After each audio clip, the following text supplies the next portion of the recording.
Hello friends, welcome to get extension. अपन बात कर रहे थे ईएमटी और अपन बात कर रहे थे टाइम वेरिंग फील्ड्स की बात कर रहे थे और लास्ट लेक्चर में अपने फेराडे लॉ को कंप्लीट किया था। और आज अपन बात करेंगे डिस्प्लेसमेंट करंट की। और डिस्प्लेसमेंट करंट की बात करने से पहले अपन को कंटिन्यूटी इक्वेशन के बारे में थोड़ा बहुत आइडिया होना चाहिए। सबसे पहले आप हेडिंग डालो कंटिन्यूटी इक्वेशन। आज अपन बात करने वाले कंटिन्यूटी इक्वेशन, क्योंकि अपन इसके बाद में पढ़ेंगे डिस्प्लेसमेंट करंट। डिस्प्लेसमेंट करंट की बात करने वाले हैं तो उसके लिए आपको थोड़ा बहुत कंटिन्यूटी इक्वेशन का आइडिया होना चाहिए। कंटिन्यूटी इक्वेशन आप सबसे पहले तो ये किस पे बेस्ड है? ये बेस्ड है based on principle of conservation of charge पे है। Based on principle of conservation of charge पे बेस्ड है। सबसे पहले तो आपको कंटिन्यूटी इक्वेशन के बारे में स्टेटमेंट पता होना चाहिए। किस पे बेस्ड है? बेस्ड है principle of conservation of charge पे बेस्ड है। आई होप यहाँ तक आपको समझ आ गया होगा। कंटिन्यूटी इक्वेशन किस पे बेस्ड होती है? ये होती है based on principle of conservation of charge. मान लो ये कोई एक क्लोज बाउंड्री है, आप ऐसे इसको एक लाइन मत एज्यूम करना। मान लो एक क्लोज बाउंड्री एस है, क्या ये क्लोज बाउंड्री एस है, इसके अंदर मान लो यहाँ पर चार्ज है, क्या मान लो इसके अंदर चार्ज रखा हुआ है जिसकी वॉल्यूम चार्ज डेंसिटी कितनी रो वी है। आई होप यहाँ तक आपको समझ आ गया। मान लो एक क्लोज बाउंड्री है, इसके अंदर क्या रखा हुआ है? चार्ज रखा हुआ है और उसकी डेंसिटी कितनी है? रो वी है। और यहाँ से इसको मैं एज्यूम कर रहा हूँ पॉजिटिव चार्ज। क्या एज्यूम कर रहा हूँ? Positive charge.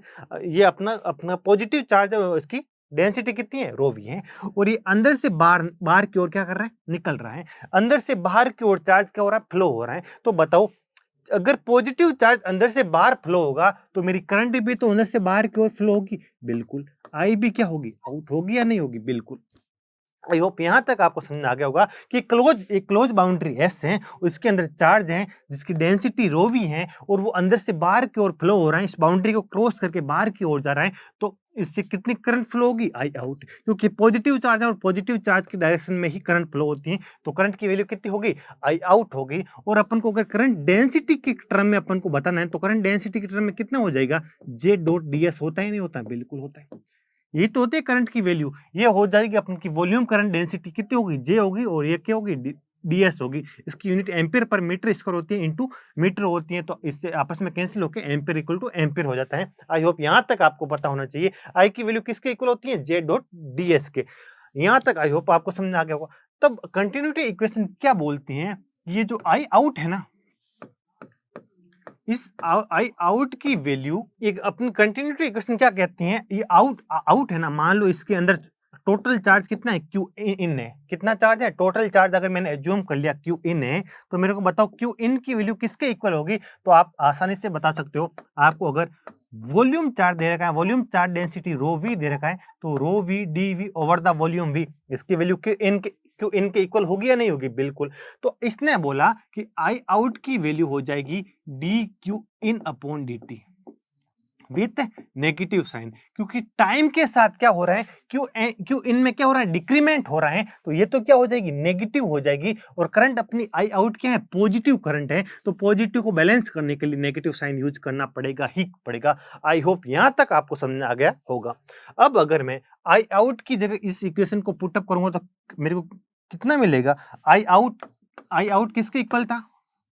आई आउट की वैल्यू थी D Q in upon D T की इक्वल थी। बिल्कुल थी। आई आउट की वैल्यू किसके इक्वल थी? अपन ने देखा था, अगर मेरे को करंट डेंसिटी पता है तो मैं आई आउट की वैल्यू ऐसे फाइंड आउट कर सकता हूं। और आपको पता है क्यू इन की वैल्यू किसके इक्वल थी?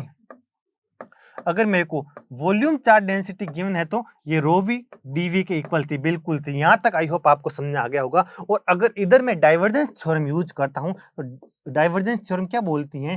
इससे किसके इक्वल हो जाएगा? डेल डॉट जे डीवी के इक्वल होगा या नहीं होगा? बिल्कुल इक्वल होगा। अगर डी बाई डी टी को मैं अंदर लेके जाता हूं तो ये किसके इक्वल हो जाएगा? ये हो जाएगा ट्रिपल इंटीग्रल। जब अंदर जाता है वो किस में कन्वर्ट होता है? पार्शियल में कन्वर्ट हो जाता है। Do rho V upon do T और पीछे क्या बच जाएगा? डीवी बच जाएगा। आई होप यहां तक आपको समझ आ गया होगा। अगर इस इक्वेशन और इसको मैं आपस में कंपेयर करूं तो यहां से पता चल जाएगा डेल डॉट जे की वैल्यू कितना हो जाएगी? Minus del rho V upon D T do T हो जाएगी। किसकी इक्वल हो जाएगी? डेल डॉट जे की value minus do rho upon do T के इक्वल हो जाएगी। आई होप यहां तक आपको समझ आ गया होगा। और इसी इक्वेशन को बोला जाता है कंटिन्यूटी इक्वेशन। क्या बोला जाता है? कंटिन्यूटी इक्वेशन बोला जाता है। आई होप यहां तक आपको समझ आ गया होगा। डेल डॉट जे की वैल्यू किसके इक्वल होती है, minus do rho V upon do T, और इस इक्वेशन को बोला जाता है कंटिन्यूटी इक्वेशन। और इक्वेशन किस पे बेस्ड है, इक्वेशन बेस्ड है principle of conservation of charge पे बेस्ड है। आई होप यहां तक आपको समझ में आ गया होगा। अब इधर से स्टार्ट होता है मैक्सवेल की फोर्थ इक्वेशन, जो कि अपन की है ना एम्पियर्स लॉ था। Ampere's law only for static magnetic field के लिए ही वैलिड है, वो टाइम वेरिंग फील्ड के लिए क्यों नहीं वैलिड है, उसका मेन रीजन ये कंटिन्यूटी इक्वेशन ही बनेगा। ये कंटिन्यूटी इक्वेशन ही मेन रीजन है कि अपन की जो मैक्सवेल की चौथी इक्वेशन थी, जो एम्पियर्स लॉ था, वो टाइम वेरिंग फील्ड के लिए वैलिड नहीं है। कैसे, अपन को पता है मैक्सवेल का एम्पियर लॉ क्या है, एम्पियर लॉ था circulation of magnetic field along any closed path L equal to total current enclosed by that closed surface। यही तो होता था, बिल्कुल होता था। और इसके अगर पॉइंट फॉर्म की मैं बात करता हूं तो वो होता था del cross H equal to कितना होता था, जे होता था। ये मेरी एम्पियर्स लॉ था पॉइंट फॉर्म के अंदर, बिल्कुल। अगर मैं दोनों तरफ डाइवर्जेंस लूं इस इक्वेशन के, डेल क्रॉस एच लेता हूं, और उधर भी मैं अगर इधर लेता हूं डाइवर्जेंस, तो उधर भी क्या होगा, डाइवर्जेंस होगा। और आपको मैंने वेक्टर पढ़ाई थी, वेक्टर कैलकुलस पढ़ाई थी, तो ये आइडेंटिटी बताई थी कि divergence of curl of any vector field is always कितना होता है, जीरो होता है। कितना होता है, जीरो होता है। लेकिन कंटिन्यूटी इक्वेशन क्या बोलती है कि डेल डॉट जे की value minus do rho V upon do T के इक्वल होती है। देखो, डेल डॉट जे की वैल्यू क्या बोलती है continuity equation, minus do rho V upon do T. अगर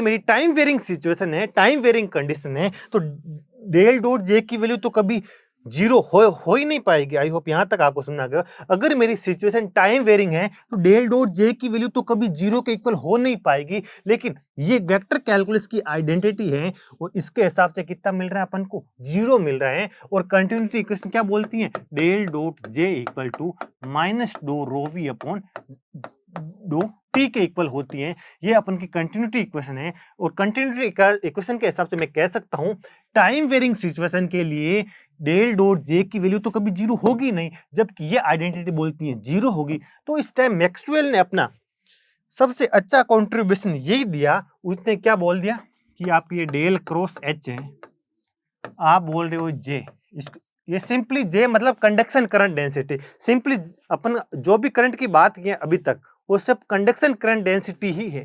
तो उसने एक डिस्प्लेसमेंट करंट डेंसिटी को और ऐड कर दिया। यही मैक्सवेल का मोस्ट इंपॉर्टेंट कंट्रीब्यूशन है, उसने डिस्प्लेसमेंट करंट डेंसिटी को इंट्रोड्यूस किया। जैसे आपको पता है, ये मान लो एक कैपेसिटर है, इसके अंदर जो करंट फ्लो होती है ना, वायर में तो कंडक्शन करंट फ्लो होती है, इधर तो क्या होता है, डाइलेक्ट्रिक मीडियम होता है। यहां पर कंडक्शन करंट इंट्रोड्यूस हो ही नहीं सकती।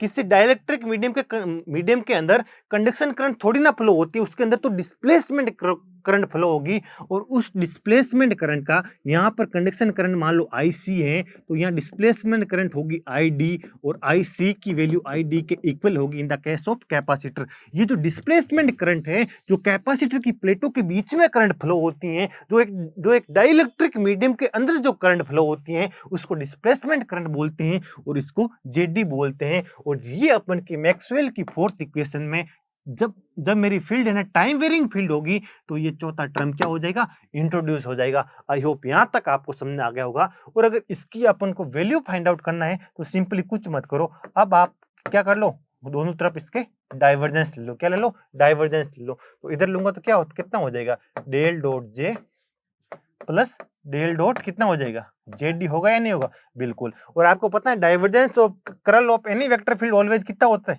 जीरो होता है। और इधर से अगर मैं डेल डॉट जे डी की बात करूंगा तो किसके इक्वल हो जाएगा, माइनस डेल डॉट जे के इक्वल हो जाएगा। और कंटिन्यूटी इक्वेशन के हिसाब से लिख सकता हूं डेल डॉट जे की वैल्यू किसके इक्वल होती थी, माइनस ऑफ माइनस प्लस हो जाएगा, del rho V upon do T के इक्वल होती थी। आई होप यहां तक आपको समझ आ गया होगा। और आपको पता है जो अपन का गोसलो था, गोसलो के हिसाब से मैं लिख सकता हूं रो वी की वैल्यू किसके इक्वल होती थी, डेल डॉट डी के इक्वल होती थी। आई होप यहाँ तक आपको समझ में आ गया होगा। यही तो था अपना गोस्लो, तो आपको पता है गोस्लो का पॉइंट फॉर्म यही तो है, del dot D equal to rho V होता है, ये अपना होता है गोस्लो का पॉइंट फॉर्म होता है। आई होप यहाँ तक आपको समझ में आ गया होगा। और डेल बाई डेल टी को मैं अगर अंदर लेके जाऊंगा तो सिंपल क्या हो जाएगा, del dot dot D upon D T होगा या नहीं होगा, बिल्कुल होगा। और अगर मैं इस इक्वेशन को डेल डॉट जी डी को इसके साथ कंपेयर करूंगा तो मेरे को जी डी की वैल्यू क्या मिल जाएगी, डिस्प्लेसमेंट करंट डेंसिटी की वैल्यू कितनी मिल जाएगी, do D upon. I hope ये भी आपको पता होना चाहिए डिस्प्लेसमेंट करंट डेंसिटी किसके इक्वल होती है। और अपन की Ampere's law for time varying field कितनी हो जाएगी, del cross H equal to conduction current density plus displacement current density, जिसकी वैल्यू कितनी हो जाएगी, do D upon do T हो जाएगी। आई होप यहां तक आपको समझ में आ गया होगा। ये अपन की पॉइंट फॉर्म के अंदर क्या आ गई, एम्पेयर्स की लॉ, एम्पेयर्स फोर्थ इक्वेशन आ गई, एम्पेयर्स लॉ आ जाएगा for time varying field in the point form. I hope यहां तक आपको समझ में आ गया होगा।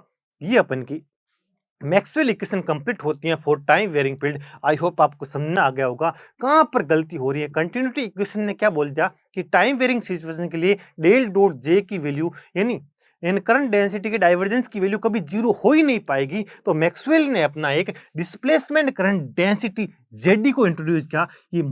ये अपन का ईएमटी के अंदर सबसे मोस्ट इंपॉर्टेंट अगर कंट्रीब्यूशन है मैक्सवेल का तो यही है, जेडी डिस्प्लेसमेंट करंट डेंसिटी सबसे मोस्ट इंपॉर्टेंट कंट्रीब्यूशन है अपन का ये मैक्सवेल का जेडी। ये आपको पता होना चाहिए इसकी वैल्यू क्या होती है और ये फोर्थ इक्वेशन कैसे चेंज होती हैं, कौन सी इक्वेशन अपनी चेंज होती है, कौन सी इक्वेशन चेंज नहीं होती है, उसका भी आइडिया होना चाहिए। गोस्ट लॉ आपको पता है स्टैटिक में भी सेम रहता है, टाइम वेरिंग में उसमें कोई चेंजेस नहीं होता है। सेकंड, ये अपनी मैग्नेटिक फील्ड डाइवर्जेंस लेस होती हैं, उसका ना कोई सोर्स होता है ना कोई सिंक होता है, वो हमेशा क्लोज पाथ में एग्जिस्ट करती हैं। वो अपन की टाइम वेरिंग में भी एग्जिस्ट करता है वो वाला केस, और वो अपनी स्टैटिक में भी फॉलो करता है। उन दो मैक्सवेल इक्वेशन में कोई चेंज नहीं होता है, लेकिन फैराडे लॉ की वजह से अपन की एक मैक्सवेल इक्वेशन चेंज होती है और कंटिन्यूटी इक्वेशन की वजह से अपन की दूसरी मैक्सवेल इक्वेशन में अपन को चेंजेज करने पड़ते हैं। वो अपन ने अच्छे से समझ लिए। अब अपन का नेक्स्ट लेक्चर होगा वेव इक्वेशन पढ़ेंगे, और वेव इक्वेशन जब अपन को समझ में आ जाएगी तो आपको समझ लेना प्लेन वेव प्रोपगेशन पूरा समझ में आ जाएगा। तो ये फर्स्ट लेक्चर अपना कंप्लीट होता है।